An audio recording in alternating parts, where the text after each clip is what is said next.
Bonsoir à tous, bienvenue sur votre chaîne panafricaine TNTV. L'association Devenez une référence. C'est une association évidemment à but et non lucrative, composée naturellement de 8 nationalités. Vous avez dedans les Guinéens, les Camerounais, les Sénégalais, dont l'objectif évidemment c'est d'apporter une assistance financière, logistique et matérielle aux enfants et aux familles démunies. L'association également a décidé en 2025 d'ouvrir justement pour ces enfants-là une école de métier où ils vont recevoir une formation en restauration et en menuiserie. Et pour en parler, nous avons décidé de recevoir cette personne très importante qui accompagne ces enfants, ces familles démunies, à l'occurrence M. Ibrahima Diawara. Il est le président et le fondateur de cette association, l'association Devenir une référence. Donc, avec ce monsieur, nous allons parler justement la création et l'approche pour accompagner, pour porter assistance aux personnes en danger, notamment ces enfants-là.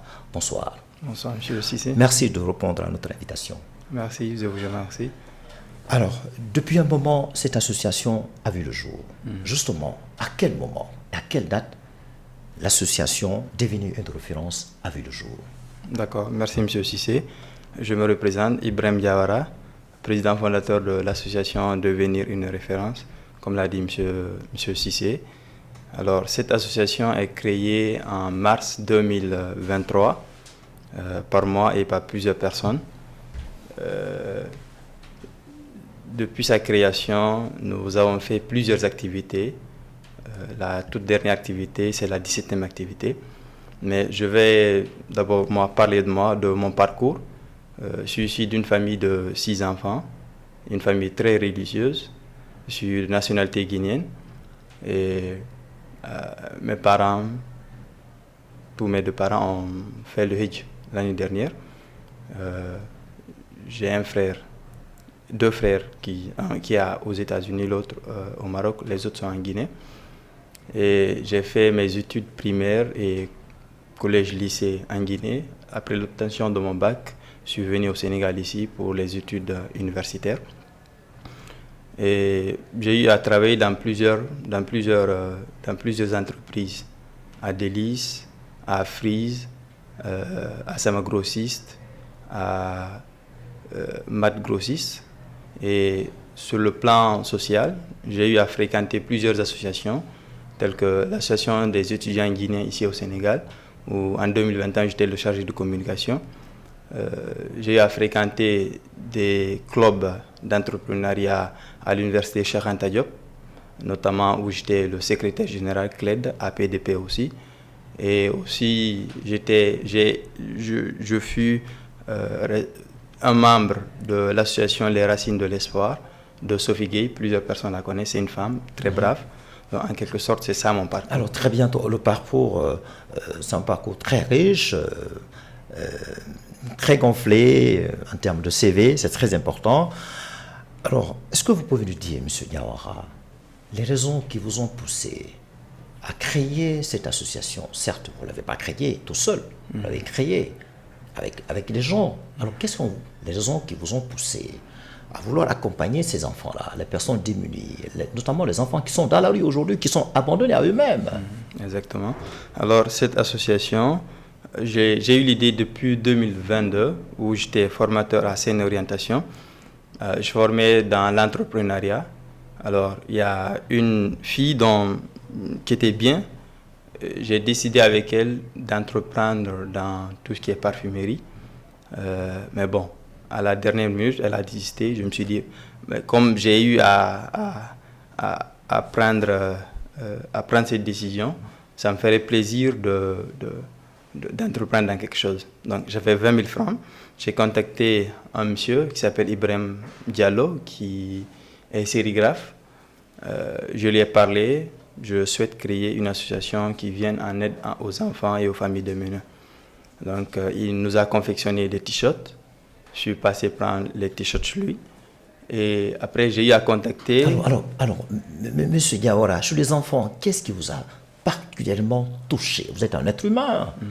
Qu'est-ce qui vous a touché? Alors, il y a beaucoup de facteurs qui m'ont touché parce que nous savons qu'en Afrique, particulièrement aussi au Sénégal et dans plusieurs pays, les enfants souffrent de mendicité. Il y a beaucoup de raisons, mais je souhaite aller pas à pas. Donc, lorsque nous avons créé cette association... Vous savez, à la télévision, c'est le temps, mon frère. Voilà, vous parlez des facteurs là. Je vois, par exemple, les enfants qui marchent dans la rue, pieds nus, qui portent des aignons, des habits des habits sales, qui ont des blessures partout sur le corps, la tête, jusqu'aux pieds. Alors... n'étant pas issu dans une très bonne famille pour bénéficier de cette scolarisation au même titre que les autres enfants.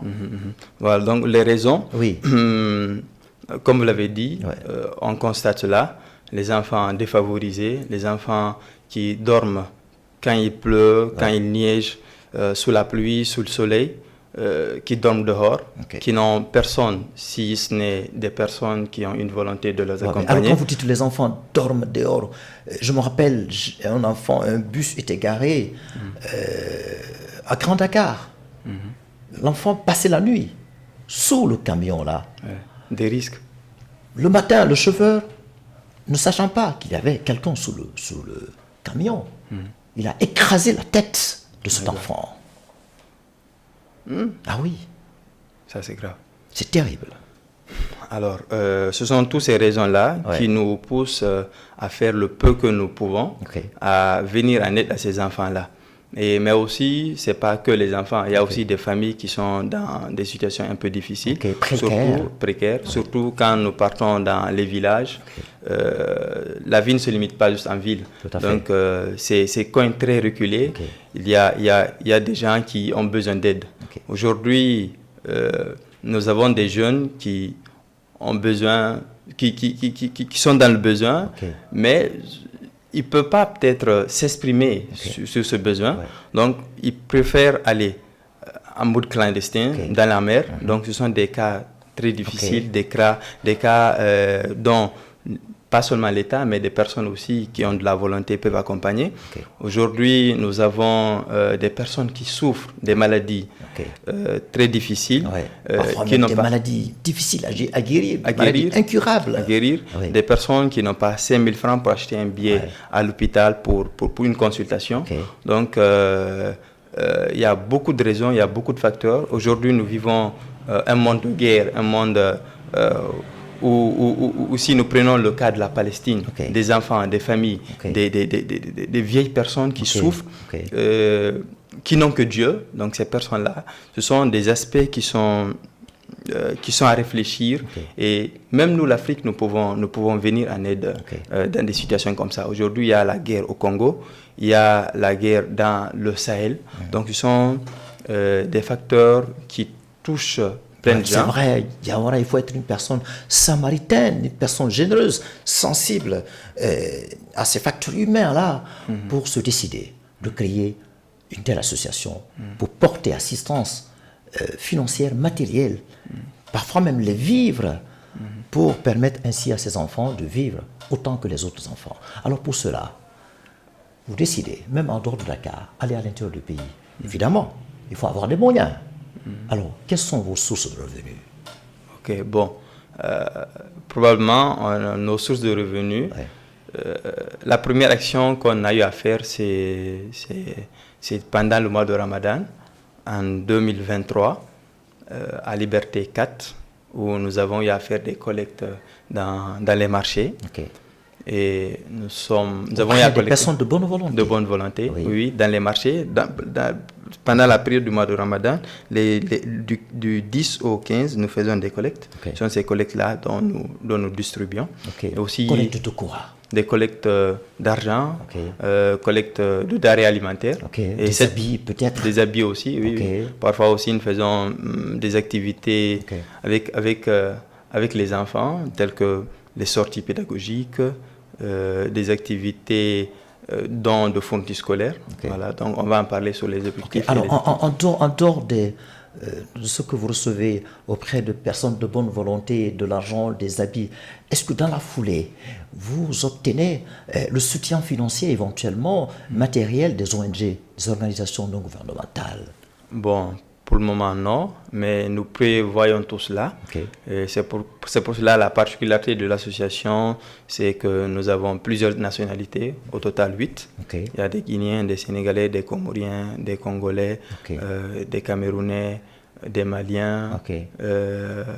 Aussi, donc toutes ces nationalités mettent la main dans la poche, font des efforts pour justement booster cette association, devenir une référence. Oui, bon, il y a certaines activités où si nous ne faisons pas assez de collecte, parfois nous faisons aussi des collectes sur les réseaux sociaux. S'il n'y a pas assez de collecte, nous faisons nous-mêmes nos maigres moyens. Nous essayons de... en fonction des activités, nous catégorisons et nous contribuons. Alors, je vais poser une question peut-être qui va peut-être vous paraître étrange. Cette association est-elle sénégalaise ou guinéenne ou africaine? Africaine ou même, je dirais, l'objectif c'est d'être mondialement connu. C'est pourquoi cette année, depuis 2020-2023, nous sommes au Sénégal et dès 2025, Inch'Allah, nous prévoyons d'ouvrir ou de créer cette même association en Guinée, ainsi de suite. Et dans les années prochaines, voilà, aller dans d'autres pays, exactement, en Guinée, au Mali, au Cameroun, au Congo. Exactement. Alors, cette association, est-ce que vous êtes agréé? Vous êtes reconnu par l'État ou l'administration? Ok, pour le moment, en 2023, lors de la création, on a réuni tous les documents. Nous sommes allés à la mairie et nous leur avons fourni les documents, mais il y avait certaines choses qu'on devrait faire, telles que... Donc le processus d'agrément est en cours. Est en cours, exactement. Et Inch'Allah, dès cette année, on fera nos possibles pour que nous ayons l'agrément. Alors certes, cette association, elle est récente en termes de sa création. Pendant tout ce temps, quelles sont les activités concrètes que vous avez eu à faire justement pour accompagner ces enfants démunis, ces familles démunies qui vivent dans des situations particulièrement précaires? Ok, bon, en moins de 2 ans, nous avons eu à faire 17 activités. Ah, super. Et il y a parfois des formations dont nous faisons. Nous organisons des formations pour les membres même de l'équipe. Nous faisons des activités. Nous les avons catégorisées en 4. Il y a le Ramadan du sourire. Pendant le mois de Ramadan, nous faisons des activités de dons aux familles. Aussi parce que nous vivons dans une société où le pays est un pays laïque. Nous avons des chrétiens, des musulmans. Voilà, donc aussi nous partons vers les lieux chrétiens où nous faisons des dons dans les pépinières. Voilà, donc ça c'est le Ramadan du sourire. Il y a la seconde qui est porte ouverte où nous invitons les enfants, nous faisons des activités avec eux, des activités récréatives. On a à faire une activité lors de la première année. L'objectif derrière, c'est de les aider naturellement à aspirer au bien-être. Exactement, c'est de leur faire plaisir parce que si vous constatez ces enfants qui sont dans les daras, ces enfants qui sont démunis, qui sont dans la rue, d'autres n'ont pas, sont des orphelins, donc ils n'ont pas de père et de mère, donc ils sont dans la dépression. Ils sont dans la dépression, dans le stress. Voilà, donc ils ne gagnent pas ce que ces enfants qui se partent à l'école gagnent. Ces activités ludiques comme ça, de jeu, leur permettent de se déstresser, de sentir. De sentir qu'ils sont vraiment des enfants, qui sont des êtres humains et qui sont naturellement, comme les autres enfants, aspirés au bonheur. Exactement. Donc la troisième, ça s'appelle Mon métier, mon trésor. Nous aidons les enfants entre 17 ans et 23 ans à trouver un métier tel que la mécanique, tel que la menuiserie, la restauration. Bon, nous n'avons pas encore commencé ça, mais c'est dans nos programmes. La troisième... Et vous décidez justement, je vais rebondir en quelle année justement vous allez commencer ça? En 2025, 2026? Oui, en 2025 même. D'accord. Inch'Allah. Et le quatrième volet, ça s'appelle Action médicale, où nous faisons des activités telles que don de sang, telles que consultation. Les consultations sur plusieurs maladies. Okay. Voilà, donc parmi nous, il y a aussi certains qui sont médecins, qui sont dans le domaine, qui s'y connaissent. Okay. Voilà, donc ce sont ces 4 axes-là qui sont prioritaires chez nous et nous venons en aide. Et vous faites ça périodiquement?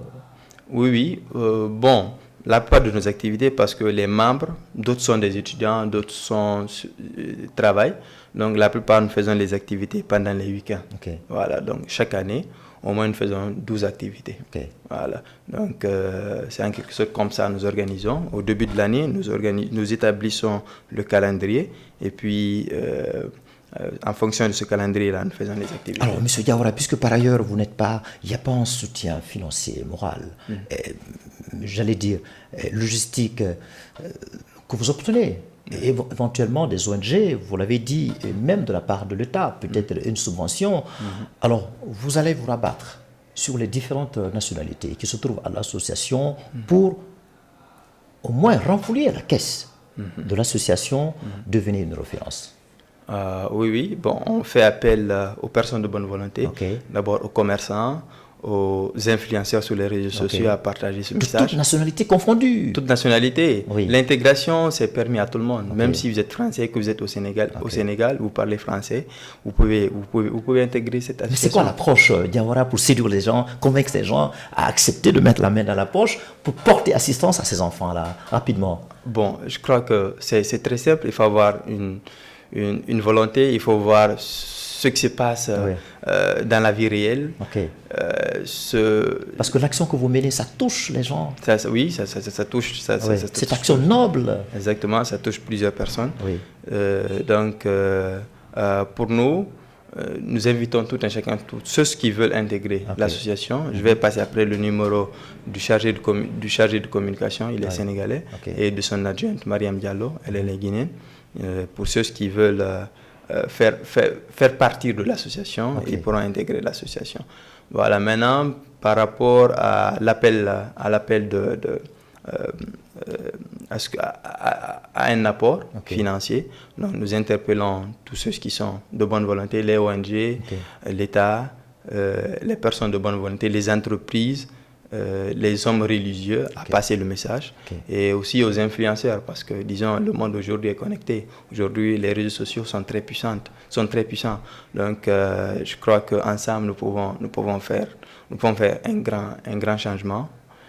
C'est ce que vous faites là, c'est très important. Vous êtes un appui de ce point de vue là de l'État. On a vu sur le régime de Macky Sall, on a mené une politique pour qu'il y ait moins de talibés, moins d'enfants de la rue.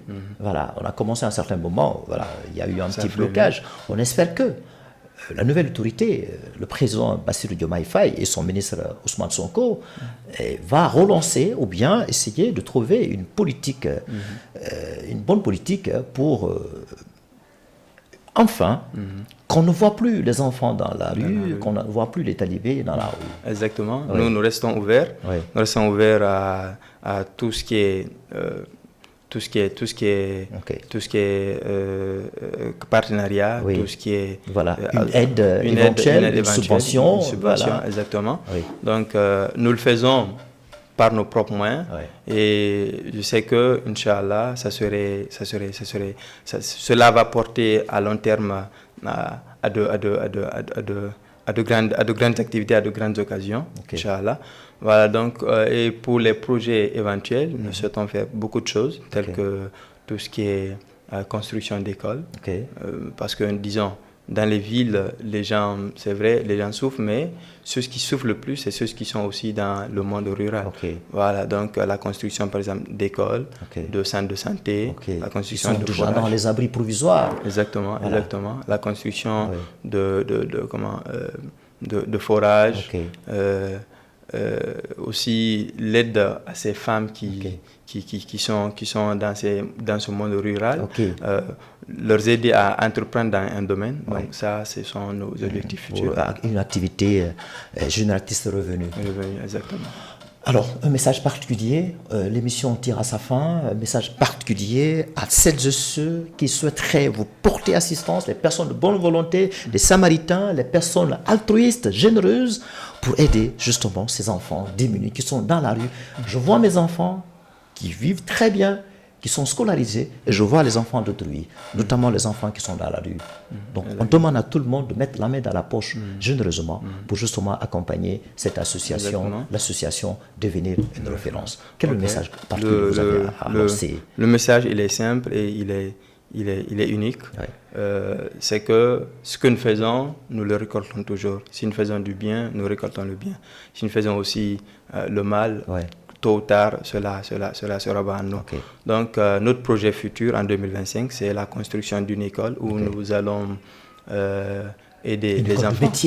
Une école de métier, voilà, où ils vont apprendre tout ce qui est la restauration, tout ce qui est tout ce qui est la menuiserie, tout ce qui est peinture, voilà. Et nous allons encadrer ces enfants-là pendant une période de 3 ans ou 5 ans, où ils vont apprendre ces métiers-là. On choisira peut-être 20 ou 30 personnes et à la fin de la construction de l'école, les enfants feront ces métiers-là. Et je crois que le message est passé. Chacun va faire le maximum qu'il peut, Inch'Allah. Et notre slogan, c'est « Un enfant est un trésor ». Voilà, donc vous avez des enfants et si nous devons construire cette Afrique ou bien ce monde, nous devons le construire dans la paix et s'entraider. Voilà, donc c'est un peu ça le dernier message. Donc vous l'avez entendu, un enfant est un trésor, tous les enfants s'équivalent, peu importe le rang social, tous les enfants sont tous pareils, il n'y a aucune différence. Donc nous avons eu le plaisir de recevoir M. Ibrahima Diawara, il est le président et le fondateur justement de cette association, l'association Devenir une référence. Donc, il sollicite tout le monde de l'assister dans ce combat noble, dans ce combat généreux qu'il est en train de mener, pas qu'à lui seul, il est en train de mener avec les 8 nationalités et il compte dans les mois et années à venir essayer de faire tâche huile, installer en d'autres termes cette association en Guinée, au Gabon, en Cameroun, partout. Donc, c'est une association africaine.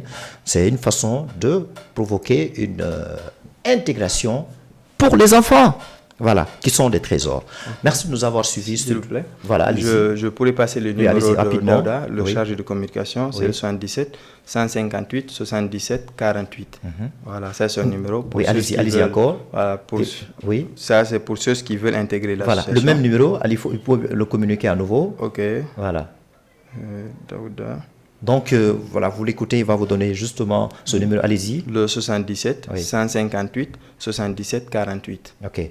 Alors, voilà, au besoin, vous pouvez contacter ce numéro-là. Si vous souhaiteriez être membre de cette bonne association ou bien porter assistance financière, logistique et matérielle. Merci de nous avoir suivis et je remercie également ma monteuse et la caméraman qui m'a permis de pouvoir réaliser cette brève émission Fatou. Allez, portez-vous bien. Au revoir.